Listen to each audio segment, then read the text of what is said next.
자, 여러분, 오늘은 여러 명이 저희 스튜디오를 찾아주고 계시죠. 자, KBS 윤창희 기자인데요. 여러분 혹시 유튜브에 속고 살지마라는 채널을 보셨는지 모르겠어요. 속고 살지마 뭐라고 해야 되죠? 주인님? 대표님? 네, 1인 운영자입니다. 네, 그 속고 살지마에서 스피노프로 저희 D라이브에서 진짜 속고 살지마라는 그런 콘텐츠를 한번 해보려고 하는데요. 오늘 일단 처음 코너로 미술품 투자에 대해서 좀 알아보고자 합니다. 이게 뭐 그림을 어쨌든 사는 거잖아요. 그렇죠. 근데 엄청 뜨고 있더라고요. 2030도 미술품 투자에 많이 뛰어든다. 왜 이런 건가요? 돈이 되나 보죠? 일단 뭐 돈이 갈 데가 없습니다. 지금 뭐 유동성은 넘치는데 예금 금리는 낮고. 어머나, 돈 쓸 데가 없어서요? 그렇죠. 투자할 데가 없는 거죠. 누구 얘기죠? 아무튼 물론 돈이 없는 사람도 있습니다만. 그리고 뭐 이제 부동산에 대한 규제가 워낙 많다 보니까 지금 아파트나 뭐 이런 것도 어렵습니다. 그래서 아파트나 뭐 저기 예금을 했던 분들이 이제 주식, 그리고 상가, 오피스텔, 여기에 이제 그림까지, 그리고 또 최근에 이제 젊은 세대들 취향에도 좀 맞는 것 같아요. 보면은 좀 멋있고 뭔가 예술적인 취향도 좀 살리고 또 돈도 된다고 하니까 뭐 그런 측면도 있고, 오늘 제가 특별히 설명을 드릴 것은 이게 투자라고 하는 게 세금을 항상 생각을 해야 돼요. 그래서 땅 투자 같은 거 얘기를 하는데, 지금 지난번에 LH 사태로 땅에 대한 그 양도세를 강화를 해가지고요.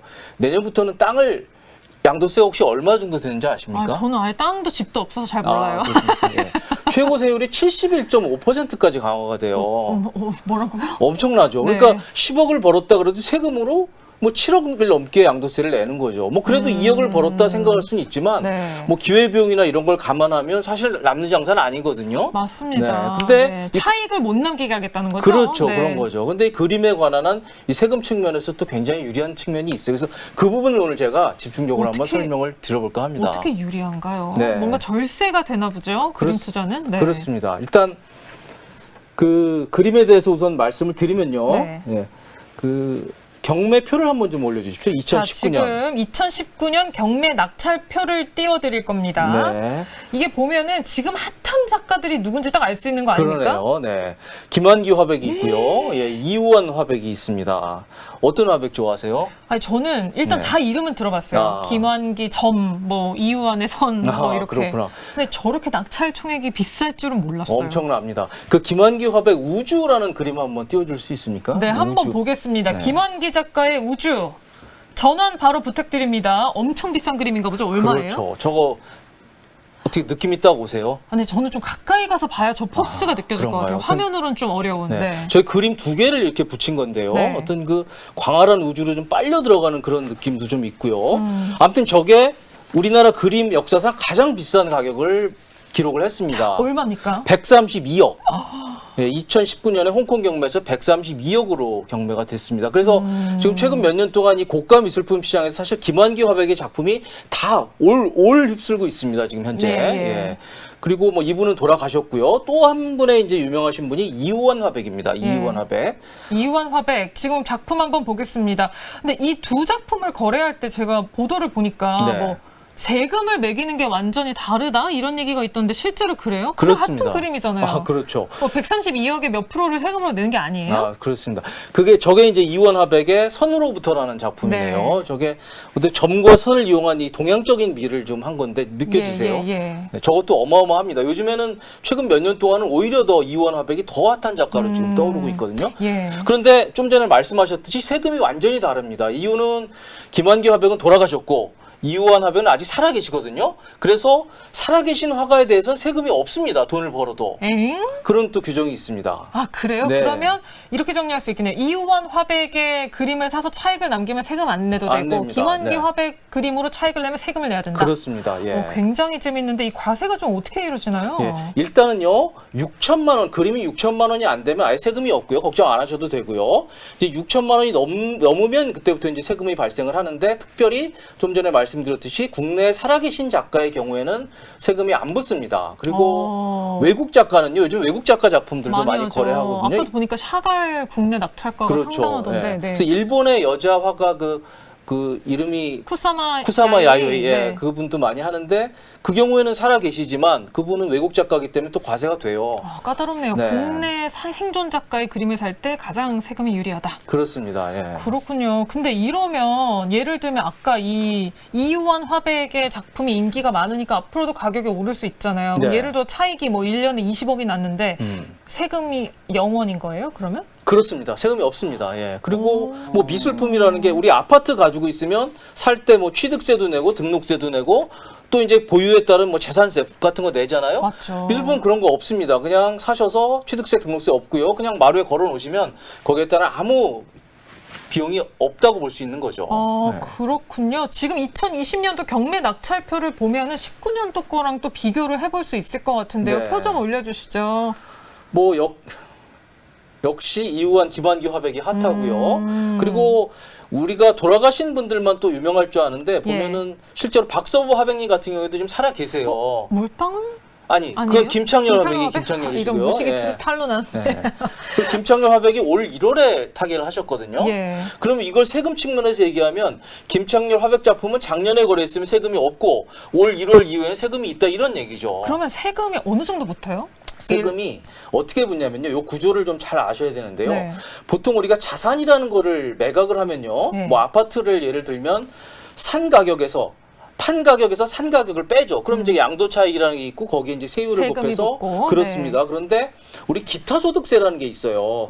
우리 그 신 기자님이 예를 들어서 외부에 가서 강연을 하거나 하면 맞아요. 이 기타 소득세라는 거를 22%를 떼고 줄 겁니다. 네, 월급 말고 다른 소득에 대해서. 그렇죠. 네. 뭐 복권이 당첨됐다거나 네, 약간 네. 뜬금없이 발생하는 소득. 바로 미술품에 대해서 이 기타 소득세라는 걸 붙입니다. 그래서 이 얘기는 뭐냐? 결국 자기가 판 가격, 산 가격은 중요하지 않고요. 판 가격에 22%를 곱해서 세금을 낸다. 이런 얘기가 돼요. 네. 근데 이게 왜 유리하냐면요. 그냥 자기가 판 가격에 22%를 매긴다면 상당히 세금이 세게 나올 겁니다. 그럼 점점 많다고 느껴지거든요. 그렇죠. 네. 그런데 이게 이제 뭐 가지고 있을 때 대한 비용 같은 것들을 이제 필요 경비라 그래서 빼줘야 되는데 이걸 법에 딱 정하고 있어요. 조금 복잡하더라도 표 한번 보시겠습니다. 예, 필요 경비율 표를 보겠습니다. 이거를 뭔가 경비 처리를 좀 일부 해주는 건가 그렇습니다. 보죠? 예. 네. 그래서 이게 법에 딱 정해져 있는데요. 양도가액 파는 가격이 1억 이하면 양도가액의 90%를 공제를 해줘요. 그러니까 1억 원에 팔았다 그러면 9천만 원을 비용으로 빼주는 겁니다. 그래서 1,000만 원만 번 것으로 보고 거기에 22%를 곱하는 거니까 뭐 220만 원 세금이 크진 않죠. 경비 인정률이 굉장히 높네요. 굉장히 높습니다. 예. 경비가 뭐 예를 들면 그림 보관비 뭐 이런 거 얘기하는 뭐 건가? 사는 가격도 있겠고요. 예. 예. 그래서 아무튼 이 처음에 유명하지 않은 그림을 사서 나중에 팔 경우에 뭐 세금도 많이 내지 않고 또 돈도 많이 벌 수 있다. 이런 이제 유리한 점들이 인식이 되면서 굉장히 많이 하고 있는 거죠. 그렇군요. 근데 네. 이런 설명을 들으면서 저는 그냥 드는 생각이 그러면 돈이 많은 사람들은 생존 작가의 좋은 그림을 많이 사가지고 약간 세금을 덜 내는 방식으로 이용을 할 수 있을 것 같은데 그렇죠. 악용 가능성 실제로 있는 건가요? 악용이라고 하기는 어렵고요. 악용이라기보다는 편법? 편법 편법도 아닌데? 여지가 좀 있습니다. 어떤 네. 경우냐면요. 뭐 저 세법에 나온 대로 뭐 세금 계산해서 돈 버는 거야 당연히 자유입니다만 네. 이게 어떤 식으로 활용이 되냐면 이 변칙적인 그 부의 승계, 상속 증여 같은 문제. 변칙적인 상속. 그렇습니다. 예. 그 우리가 골드바 같은 거 은행 같은 데서 보면 잘 팔리는데 부모님들이 되게 싹 사가지고 아들한테 몰래 준다. 뭐 이런 용도로 쓰잖아요. 네. 그림도 그렇게 생각할 수 있는 거죠. 아. 비싼 그림 사서 뭐 예? 이우원 화백 그림 사서 아들한테 주면 누가 알겠냐라는 이런 그렇네요. 식의 수요가 있을 수가 있는 거죠. 그렇군요. 그러면은 여기서 이런 질문을 드리기가 조금 민망한데 네. 그림이 물론 투자 수단만인 건 아니지만 아니죠. 그래도 또 어떤 그림이 돈이 되는지도 네. 또 좀 궁금해지긴 합니다. 네. 돈 벌려면 어떤 미술품을 사는 게 좋습니까? 네. 저도 잘 몰라서 좀 전문가들한테 물어봤는데요. 네. 이게 잘 거래되고 비싸게 거래되는 그림들은요, 다 큽니다. 아주 커요. 아까도 그리고 보니까 김한기 화백 엄청나게 엄청 크죠. 커 보이더라고요. 그래서 네. 투자 가치가 있으려면 최소한 100호 이상이 돼야 된다 이렇게 얘기를 하거든요. 100호면 어느 정도예요? 100호가 가로로 하면 한 160, 세로로 하면 130. 웬만한 뭐 성인 여성분 정도의 키 정도로 되는 큰 그림들이에요. 160, 130 정도. 네, 그렇습니다. 그래서 이 유명 작가들 작품을 봐도 좀 작은 그림들이 있어요. 네. 그건 가격이 아주 비싸진 않거든요. 근데 그런 것도 값이 안 오른답니다. 그래서 그래서 이왕이- 투자 가치가 좀 떨어진다. 그렇습니다. 예, 예. 이게 인치로 계산하는 거예요? 센치로 계산을 센치로 하죠. 160cm, 130cm. 그렇습니다. 예. 이 정도는 사야 된다. 네. 그리고 이제 역시 트렌드 변화가 있어요. 보면 우리 예전에 한 10년 전 넘을 때 보면 저 박수근 화백 작품이 황소 아니 그건 이중섭이고 어떻게 박수근 화백. 박수근 화백 보면 이렇게 한국의 농촌미 같은 걸 아주 하는 그런 화백이었는데 하여튼 전부 고가를 휩쓸다가 맞아요. 최근에 또 인기가 갔어요, 이분이. 아, 그러게요. 아까 상위 명단에도 잘 없죠. 1, 2위는 아니었던 것 그렇습니다. 같아요. 예, 그래서 지금은 이런 이우환이나 김환기 화백 같은 이 추상화, 특히 이우환 화백은 약간 이 단색조 그림들을 그리는데 이런 단색화. 그렇습니다. 예. 그런 것들이 인기가 있기 때문에 저런 것들. 그렇습니다. 예. 크기가 큰 것들. 네, 크고 저는 사실 뭐 의미를 잘 모르겠는데 다들 뭐 감동을 하더라고요. 저런 작품 보면서. 그냥 약간 실제로 보면은 저 크기와 저 막 정성에 좀 위압감이 들 것 같긴 한데 일단 너무 비싸서 제 얘기같이 들리지는 않는데. 그렇죠. 물방울 그림 같은 것도 굉장히 요새 비싸잖아요. 비싸죠. 물방울 그림, 사과 그림. 맞습니다. 그렇군요. 자, 근데 이게 한 사람이 저걸 개인이 사기에는 네. 돈도 너무 크고요. 네. 보관도 너무 힘들 것 같거든요. 그렇죠. 그림 구매에 약간 위험 부담이랄까 이런 건 없나요? 있죠. 있는데 일단 그래가지고 저런 고가 미술품들을 이 소액으로 지분 투자 같이 하는 그런 플랫폼들이 많이 생기고 있어요. 크라우드 펀딩이라 그래가지고 그래서 2018년인가 그 김환기 화백의 소월이라는 작품도 저 공동 구매 형태로 여러 사람들이 투자를 했고요.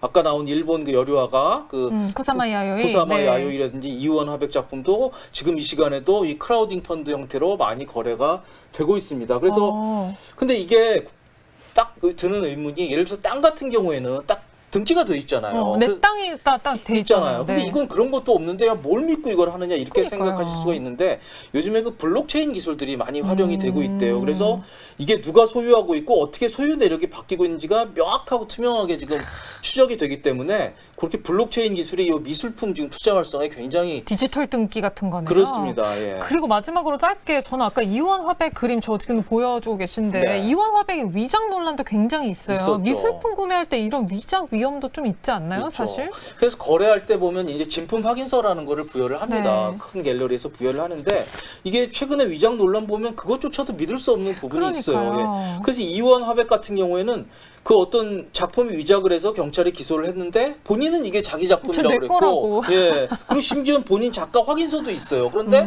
경찰은 위작이라고 하고, 우리 천경자 화백 같은 경우는 그 반대였죠. 저 미인도를 저건 내가 그린 게 아니라고 했는데 미술계는 맞다고 해서 또 미술계하고 좀 등지는 일도 있었고요. 아무튼 이 위작 리스크는 조금 있습니다만, 뭐 그래도 여전히 뭐 유효한 투자 수단이라고 생각을 합니다. 어쨌든 뭐 내가 보는 눈을 좀 키워야 그렇습니다. 투자도 할 수 있고 감상도 할 수 있는 게 아닌가. 발품도 많이 팔아야 되고요. 그렇군요. 속고 살지마에서 사실 최근에 이 건에 대해서 자세히 다루셨기 때문에 그 영상을 또 보셔도 여러분 많은 도움을 받으실 수 있고요. 진짜 속고 살지마 코너는 고정으로 지금 추진하고 있어서 잘 부탁드리겠습니다. 오늘 말씀 여기까지 듣겠습니다. 고맙습니다. 감사합니다. 지금까지 KBS 윤창희 기자와 함께 했습니다.